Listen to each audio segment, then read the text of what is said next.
Welcome to Toffee TV. Here is the season review. The season is done. Everton have finished 10th.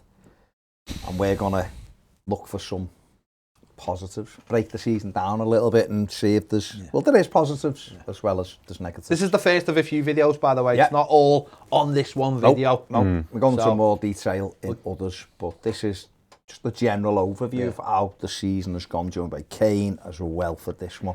Ped, let's start with you. Season over 10th. I guess the sound bites are already out there, aren't they? 10 points better than we done last year. 11 away wins. Yeah.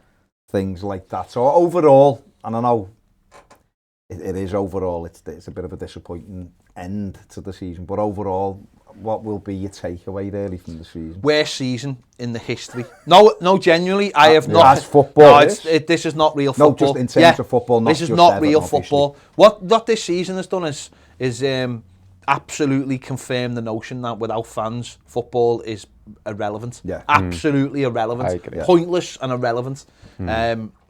So even though it's had loads of big moments, because there's no fans to share those moments, number one, they will always be looked at as in, did it really matter? Did it really happen? Did it really count? Yeah. And so you'll have that side of things. And then because there was no fans there to share the experience, you can't look back and go, oh, that was an amazing victory, we went there. Because when you watch games of football, when you win games of football, you equate what happens on the pitch to the celebrations off them. Like, it's not worse than seeing a goal go in and the crowd behind just go. You want to see arms and limbs going, that was amazing, I was in there, or I had mates in there, or that's what I am part of what that is like to be. You know, even if you watched when we won an away game and I see people in there go, I know people in there and they're having the time of their lives, and even though I wasn't, I feel part of that. I know we haven't had that this season, it's been completely lost. So that's my first thought on it. I never want this to happen again, because if it does, football to me is absolutely pointless. You go along with that, obviously. Yeah, I totally agree with it. Football without fans is nothing, isn't it? Let's be honest. Just so strange winning at places like Anfield, Leeds. Never won at Leeds, hardly. Arsenal, Tottenham. Would have been great days out. Last minute equaliser at United. Before all this, I'd never seen it. So it's all happened at once and I haven't been there. Yeah.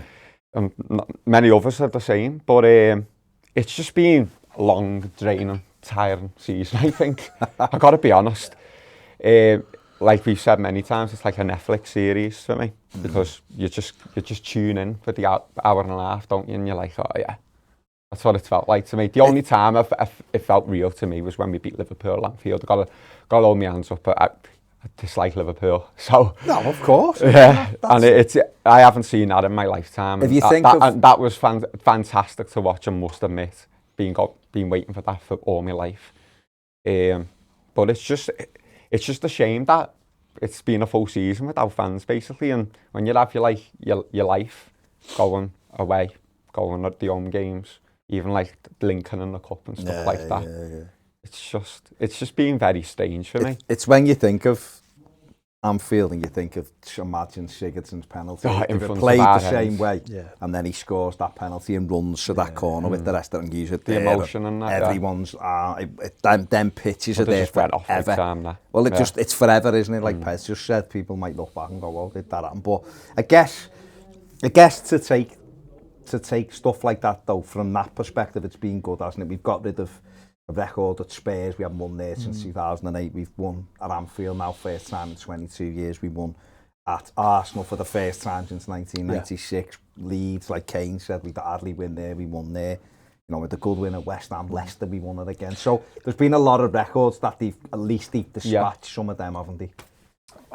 Yeah, but I wonder how much that will play a part in anything. Like I don't know how much that's ever played a part in us not winning those places. But it's good to just not have that. Yeah, it's good to not have people go, oh, we haven't won a game at Anfield since 1999. It's good that people go, you finally won at the Emirates. You've finally beaten Arsenal away. You've finally beaten Spurs. That's great. I just wonder how much it'll hold weight going forward, or is it just a thing for us, or things for just someone says? Does it really matter to the players? So that'll be interesting. So, but they're all good wins in their own right, aren't they? Beating most of the teams above us. Only the top two we didn't beat, didn't we? So that's good in its own right. especially away from home. So, and I suppose the only negative in that is it hasn't counted for anything.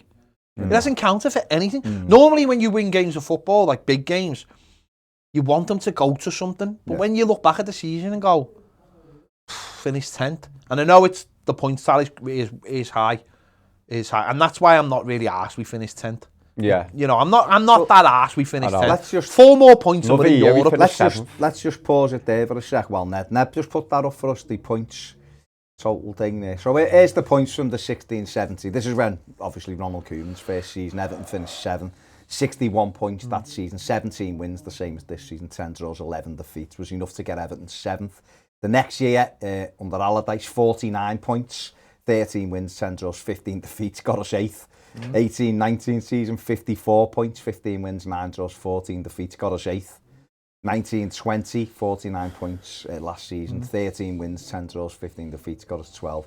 And this season, 59 points, 17 wins, 8 draws, 13 defeats, has got us 10th. So, you know, after Koeman's first season with the 61, it's the second highest point Same total. amount of wins. The same amount of wins. And it's instead of getting us 7th, it's got us 10th. Yeah. So I guess, Kayne, when you look at it from that perspective, to win 17 out of 38 games, and to only get 10th. I mean, if, like Ped just said, if you just look at the points on its own, forget the league positioning, because it was goal difference that knocked us down a couple of places, but 59 points isn't a terrible return. People have lauded Leicester City. Mr. Leary. Are their way of doing things, and yet they finished 7 points above Everton, who have been terrible, apparently, by a lot of people's standards. So, 8 points off Champions League. Yeah, which is mad, isn't it? When you look at it like that, it's weird, isn't it? Yeah. Well, the only thing I'm let down is by that we didn't get Europe. That was everyone's objective at the start of the season, wasn't it? We need to get European football. That manager made it clear that we need to be in Europe next season to go with the plan. And that's just been the biggest letdown. I'm not really bothered where we finish. 8th, 9th, 10th, 11th, 12th. I'm not really bothered. 59 points in another year will get us 7th place. It's just been... We've been unfortunate with our missed opportunities at home. Yeah. And it's our own fault, really. We shot ourselves in the foot once again for me, because we had a really good chance of getting into the Europa League at least this season, never mind the Conference League. Yeah. But this team don't really seem to have a mentality where they can overcome big games when something's on the line. Sheffield United at home, I keep going back to. But probably bored of me talking about it now. But that was still wouldn't have got us Europe. That wouldn't have got us Europe. But I guarantee you though, that it's the Villa game and all. Villa, Sheffield United, these 2 games. The home games are just... Well, if we'd have got 4 points in those 2 games, we'd have been in Europe. Exactly. I look at more of... See, but I wouldn't put Sheffield United on its own though, because because the home form is consistently poor. No, you've got to look at the home form. I totally agree with that. But what I mean by the Sheffield United game is though, but if we beat Sheffield United, then West Ham, then Tottenham have got something to think about, because we're right on the back then. No, it is. Yeah. As a whole, I totally agree. The home form is absolutely pathetic. Let's be honest, 11 away wins wouldn't happen in a full stadium. Do you know what I mean? No, but I think that's obviously a big positive. If you can, I know we can say it's a game of footy, so forget about whether it was home or away. It was just a game on a pitch, because there was no fans and Everton won 17. But I guess if you want to break it down a bit and say, well, 11 away wins is really good. Only Man City won more away games than Everton, so that's a big positive this season. It's something that we've bemoaned for years, haven't we? How terrible Everton have been away from home. But the key disappointing thing is the fact that we were only able to manage 2 wins from December at home, and we had games against Burnley, Villa, Sheffield United, Newcastle, Fulham, all in. The second half of the season was a lot worse than the first half. I think the first half we finished with first 19 games we got 33 points. Yeah. So the second half has been disappointed. The wins have been far in between, apart from the 3 week one in a row when we beat Liverpool and Southampton and West Brom, wasn't it? Yeah. That was the real catalyst that we thought was going to get us Europe. And ultimately, I think it showed that this team number one, it wasn't good enough. It hasn't got good enough players. The squad's not good enough. That's been shown by the second half of the season. When it's been a bit more stretched, it's not been good enough. We've picked up a lot of injuries. Now, that you could sometimes say that's unlucky, or you could say, well, it's the type of players we carry. You know, we've got players who are in the late 30s who are picking up a little knocks. They're not playing as much. Players, and then how many players are saying, I'll play injured? Well, we know some players won't play with any kind of knock. And there's all those little things, and we haven't had any consistency. And the simple fact is, this team isn't good enough. The reason why we've won 11 away games, most of them become because we had a particular style of play. And I think the manager's done brilliantly to get us those wins, tactically set us up. The win at Leicester, superb. The win at Liverpool, superb. The win at Leeds, superb. 3 games there where tactically we were brilliant. We were brilliant, and every single player done their job on those nights. And up against 3 very attacking sides. And we won. We scored a couple of goals in those games as well. And we got the first goal, and there was a belief. There was a belief that we were playing. And when people criticise Carlo Ancelotti and style at home, the flip side is the style away, because he knows that Everton aren't very good. Do you know when people say, again, Mr. Leary, people say we're 18 months in and we've got no style of play and with this and with that.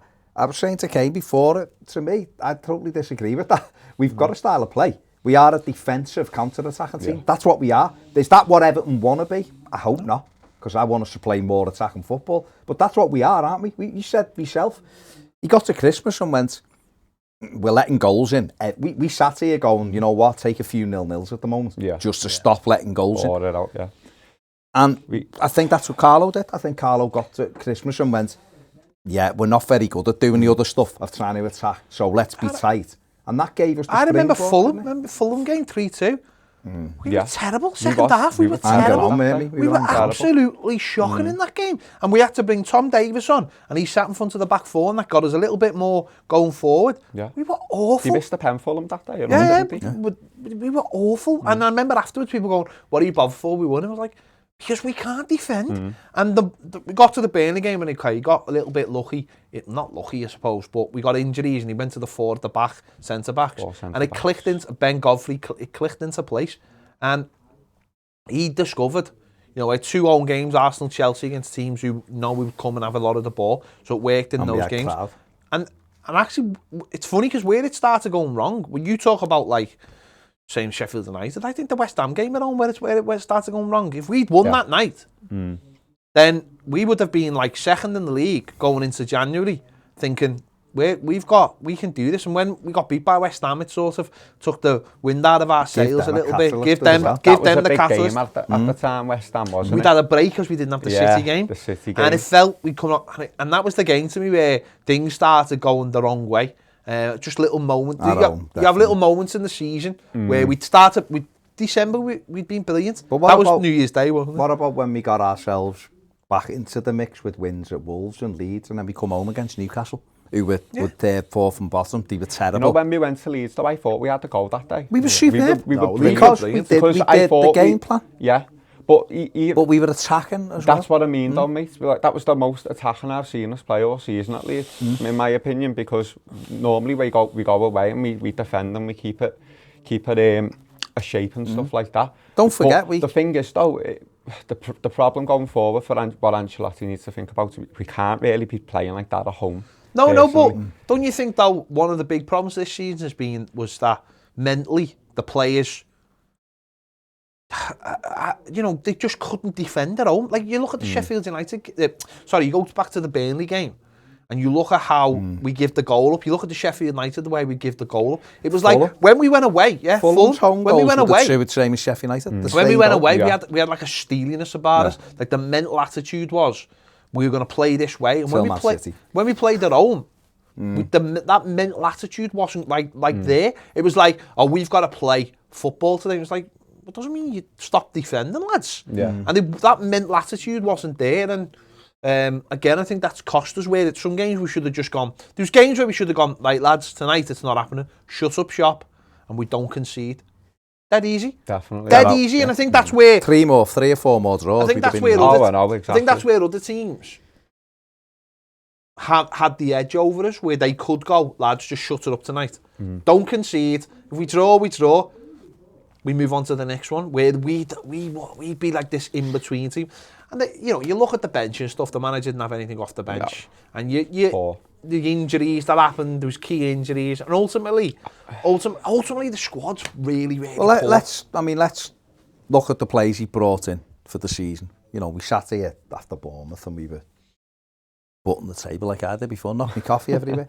But he brought in Alan, Adelaide Decore, James Rodriguez, Ben Godfrey, Robin Olsen, and obviously Nielsen Kunku came in early and was supposed to be a bit part player, I guess, and I guess that's what he was, and he's done all right. He looks like a decent player for £250,000. But in general, Olsen's pick for Don, I think, and done all right. Yeah, I agree. So on them signings, because they were at the very start, 3 of them made the debut at Tottenham on day one. Yeah, and no one expected that, did exactly. So have you been happy with those players for the season, do you think? Yeah. I would say I've been, to be honest, because when I know Alan's had a big injury this season, Ames has been in and out with his injuries, but when they've been on the pitch, they have performed. I think it's just the players around them that just don't help, I think. So does that give you confidence then? Because obviously David Carlos and Marcel Brands first. And don't forget, Jarrett Brantwaite came in that time as well, just the January, but since Carlo's been here. So is that giving you confidence moving forward then, that the 5 or 6 that they've brought in together as this new team, if you like, have all been players who have helped us? Yeah, I do, personally, but what I would say to that is they need to go and look in the market now and go for younger players who are hungry. I don't want to be going for players who are 29, 30. You don't want Coutinho, Bale? No. Isco, all of them? No, thanks. Yeah. So I don't want these type of players. I want Carlo and Brands to work together this summer and just basically put an idea in place and look and pick players out who are young and hungry. More Ben Godfrey's. Yes, Moussa Diaby, Leon Bailey's, and we are sick and tired of talking about them, but we'd love these type of players to come in. I don't want these Iscos, Coutinho's who've got injury problems, the 30s, rejects. We need up-and-coming players. They should be going to play in the MLS. Because I will mention Leicester with the recruitment side of things. No, I was going to bring Leicester up. Don't worry, it's not a no-go zone. Talking about Leicester. But they bring in a player and they become an important part of their team, and they sell them on, and then it's like they replace them like that. Yeah. But our biggest problem, they're always planning. Well, I was going to say, we sell Romelu Lukaku, and then it turns out after 4 years the replacement was already here for now. But maybe we need another centre forward with that. Don't get me wrong. Ghana guy, that was all up in the air for a bit, but Gabaman's been unlucky with injuries.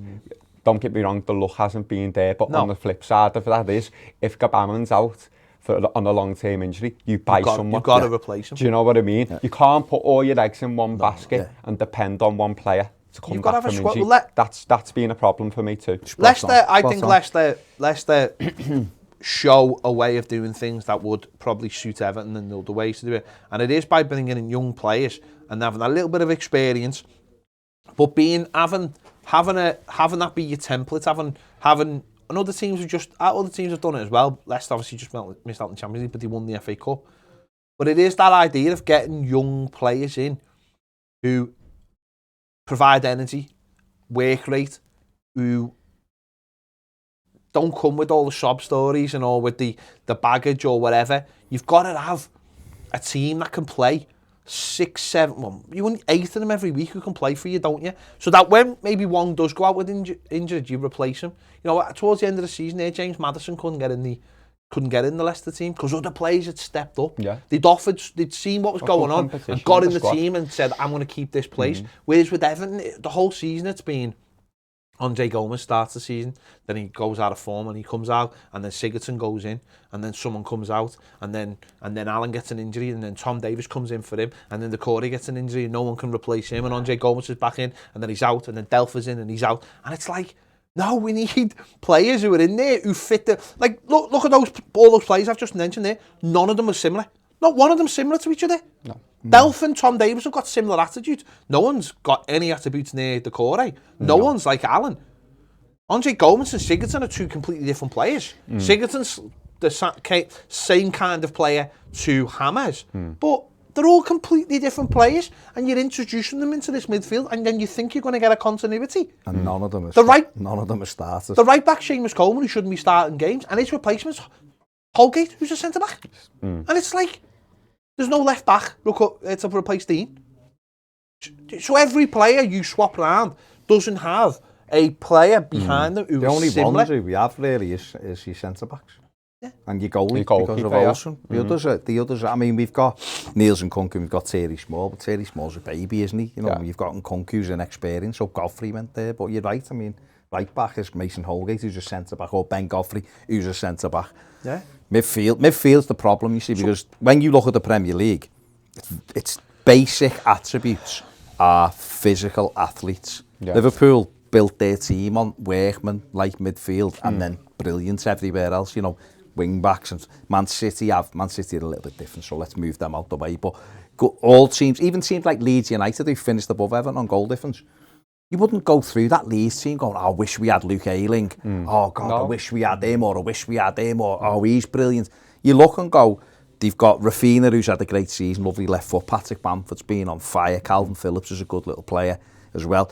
You know, Jack Harrison I really like, but I've liked him when he was at New York City. But he's another one, but they've improved him. But they're all physically ready. Luke Ayling runs up and down for 95 minutes as if it's the first minute. And they all do that. The centre-back fly forward. Suit what Bielsa wants. Exactly. Because he's had 3 years to build it. Yeah. We had it last year with Wolves. Wolves had a team where it was built over 3 years, coming out of the Championship, the same as Leeds. It's been even built Sheffield United with Wilder. But they'd had a few years doing the same thing. Leeds have got a team that is a team. So much more a team than we are. Oh God, it's been built to play in a certain way. And when a player goes out, a player who replaces him, okay, will lose quality, but he knows he's got to play the job. Whereas, and they have all these names that I've never heard of.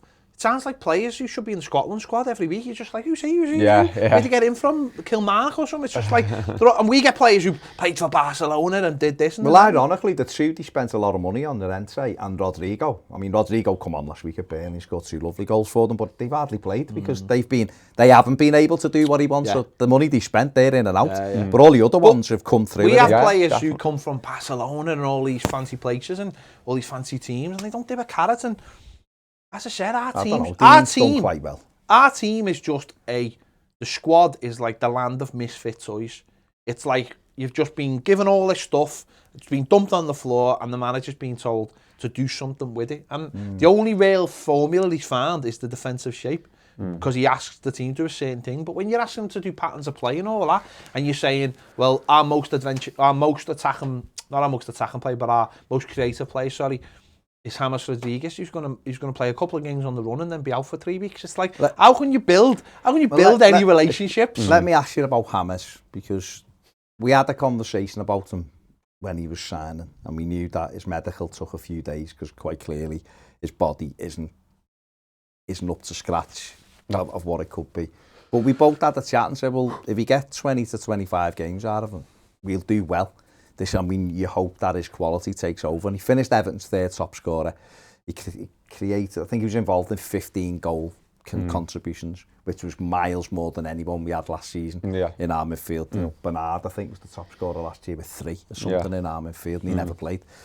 So, on the whole, he's done all right, hasn't he? He didn't cost us anything. I think he's had a good season, mate. Yeah. Honestly, I think when we signed him, we had that chat, didn't we? And I said to you, as long as we get 20 games out of him in the Premier League, I'm happy, because it will improve us. And it's improved us by our points tally. I know the position doesn't reflect but like I said, I just like when Rodriguez was at Bayern Munich, he was out for a long time there too. It's nothing like, I don't want to play, these are terrible. It's not that.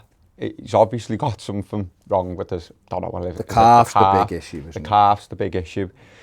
And I think what we need is, we can't be, for the next market, we can't be relying on Rodriguez for our creativity next season. We need at least 2 other players. He should be the cherry really, shouldn't he? Yeah, we need at least 2 other players to come in and who can be creative in the team for me. And one will be a winger and one will be playing in the middle. So it's like, I mean, you were saying before, there's that at home we struggle because there isn't no creativity. We don't know how to do it, do we? And that will... Having James as your Thierry of like in and out, not relying on, like you were saying, can't build a thing on him. That'll be key, won't it? So get someone in and just have him in the squad ultimately, as well. I mean, I'm you City and you go, we probably expected that amount of games. You've got to have something. You've got to have some, but you've got to have someone you go, well, I expect him to play 39 games in the Premier League or 38 games in the Premier League and other games. I know, introducing the 39th game back. Right, you have the 30. You expect someone to play 38 games, and then you go, well, actually, he is the player. If you're expecting someone to play 25 games in a certain position, then you need someone else who can play the other 13 games. Games. Except, you know what I mean? It's like you can't just go for those 13 games, then we're going to have nothing, and we're not going to have... Because, again, it's about chemistry, it's about building up relationships, it's about having players who are similar to each other. And we've said this for years. Like you said, saying there, Kayne, you bring a Gabam and he gets injured, then you need a prototype Gabam. You need another one. You need to have someone and go, you know, he's ready to come in. You know, next season, I hope we have, you know, Decore, but then you have... one of the young kids coming through who's the backup to him. If he can't play, you can't have this thing where it's like, we've got him, and then his replacement is completely different. How does... And that's not on the manager, that's on now getting rid of the dross. You know, we have James Rodriguez, and it's like, oh yeah, well, we can play instead. What? Massive drop, isn't that? The drop-off is just... It's not even a drop-off, it's just that they're not the same kind of players. When people are frustrated with James, I understand that, because I am when he's not fit, but the key really is the fact that we've got no one to come in and replace him. It's not really James Rodriguez. We've got nothing. If someone come in and replaced him, though, would people be moaning about Rodriguez? Well, maybe, but what I'm saying to you, say, for example, if we had another creative midfielder, right, who got us like five goals, about another 5 assists, right? I don't think there would be that much of a backlash on Rodriguez personally, because the goals and the assists were still there, and then it would improve our position. See, for me, and then fans would be happier. I'd get Diaby, play him on the right because he's a speed merchant, and then James would be dropped into other bits and then some weeks we go, you're not playing today because we're playing Leeds. Like we did at Leeds, actually. We didn't play him at Leeds, we kept him for United and he scored. But I'd be doing that, I'd be looking going, we're playing against Man City who don't give us a second on the ball, so we have to be quick in transition, so you're sub. But next week, you know, when we're playing Burnley at home and we need someone to unlock them, we're going to play you in the 10. And we're going to, because Diaby, we need his pace. Oh, but you can do that with him then and manage him, and then you get the best out of him. Whereas that's the key, though, isn't it?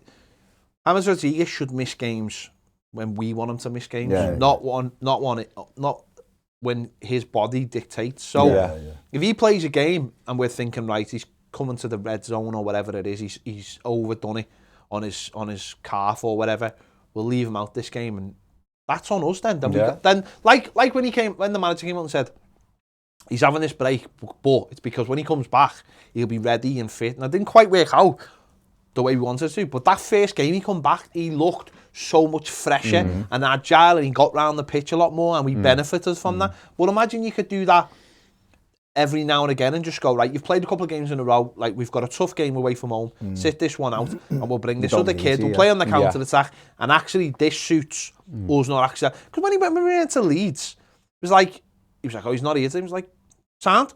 That makes sense. He was on the bench. That makes sense, because we can play on the counter attack, and it worked. And we have to run because they don't. And there's no way he can play in this game, and that's what you want. You want more of that out of.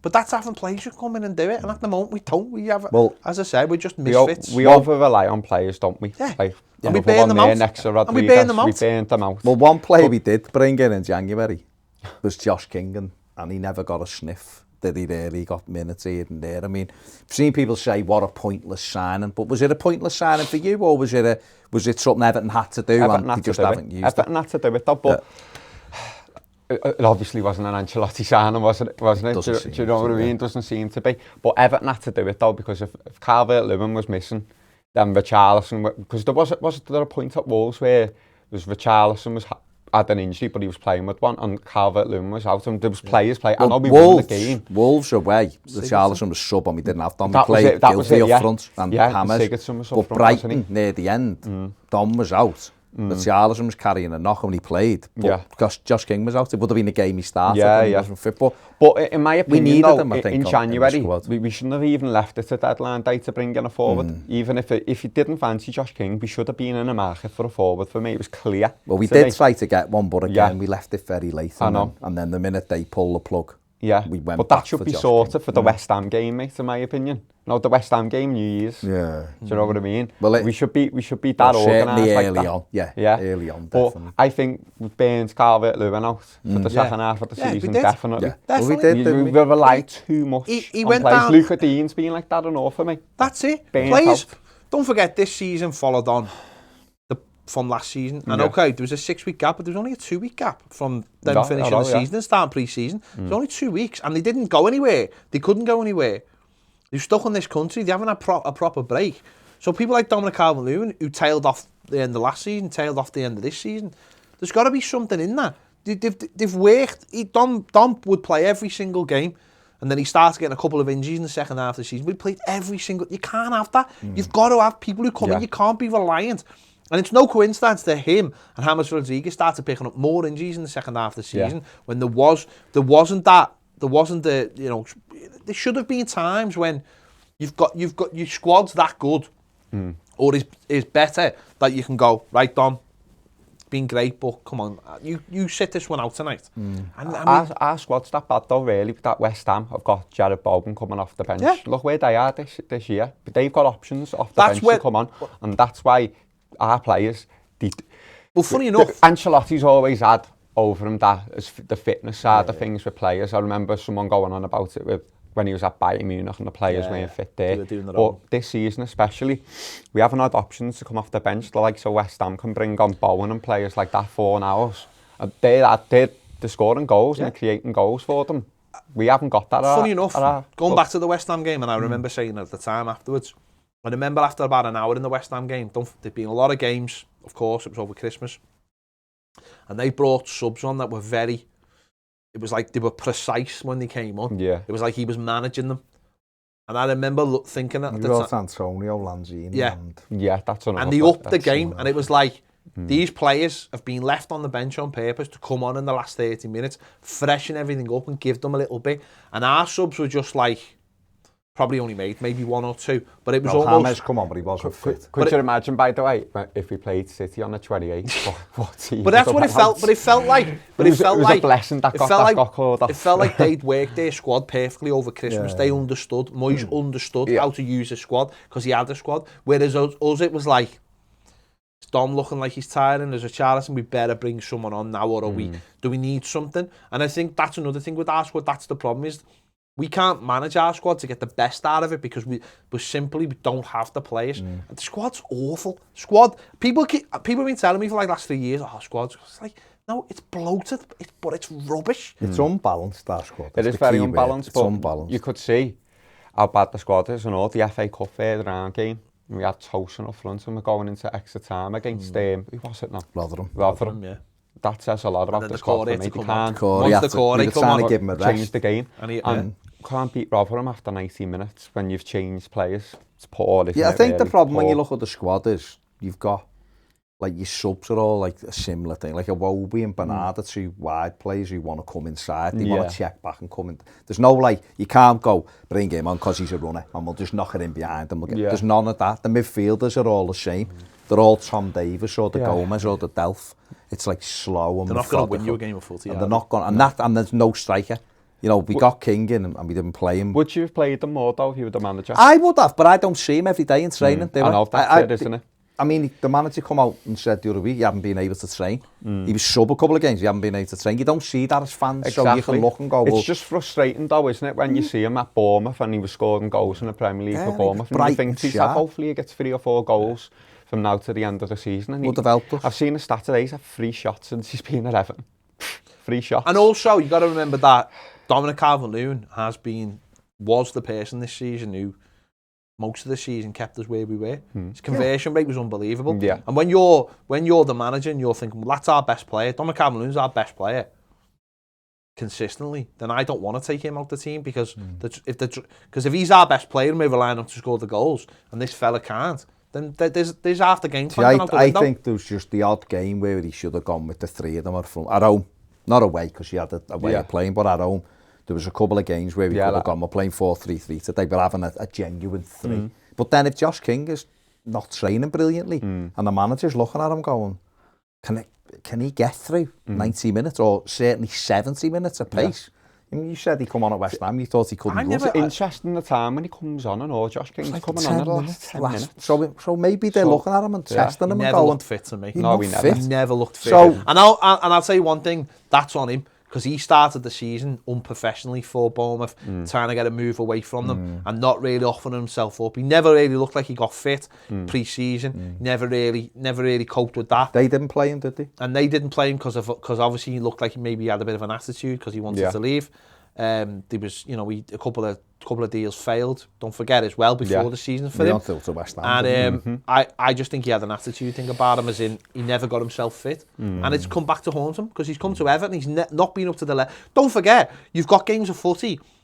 When you're training in the season, there's no time to get fit if you haven't already been fit, because the players are at that level already, and if you're down here, you're going to just be chasing them around training. Yeah. You'd actually have to go away and actually do... And this season as well, though, there's been less of those full weeks of training, because when the games have been less... Exactly. Don't forget the League Cup was every week in the first half of the season. There's been... The manager probably hasn't had many weeks where they've had a week. A lot of midweek Premier League games. That's it. So there's probably haven't been loads of time when they've had a full week training before a game. And if he's then been unable to train because of a back injury, which he's had. So I think we've done the right thing getting him. It didn't work. We have to have a backup. If he'd have got injured, imagine we'd have not got him and he'd have got injured. Oh no, that's what the place would have burnt down. So it is what it is. So listen, we've got to the end of the season. We've had good things that, like I said before, we got rid of a lot of unwanted records in terms of like Anfield and stuff like that. And you can argue the importance of them or not, but it's good to be going to them grounds thinking, we won here last year. It's off your shoulder, isn't it? Because when I go to Anfield with my mates, we're always thinking 1999, and when we go to Chelsea, it's like 1994. So next season, you'll just be like, well, Liverpool, we won here last year. Yeah. We can do. And the fans then start going, well, we won here last year, so we can win here again. That's the difference. And that's the difference, isn't it? And hopefully as we move forward, but ultimately it will be looked on as a disappointing season, because I honestly believed when we beat West Brom away, I thought, we're probably going to be in Europe. We were in the race for the Champions League, and even though that was always unlikely, I was thinking that's probably got us into Europe. The games that looked winnable and all, though. And we had games like Burnley, Rome and Villa, but they don't mean anything if you don't win them. No, exactly. And that's proved it. And I guess going into the summer, the key will be to get the right player. It'll be to get players who can play us on the front foot at home. Because I think away from home, with a plan, we're very good. We're good at that. And these players have shown they can stick to a game plan. Just to finish, when people have a go at Everton and go, they're not disciplined, these players don't know how to do this, that and the other, they do, because they've done it so many times on the road. When there's a specific game plan, I think the key is, like you said before, sticking to the game plan. The best teams stick to the game plan, even when they go a goal down. You only go ragged in the last 5 or 10 minutes if you're in the game. They stick to the game plan. So that's first and foremost. They didn't do it at City the other day. They just threw it caution to the wind. Yeah.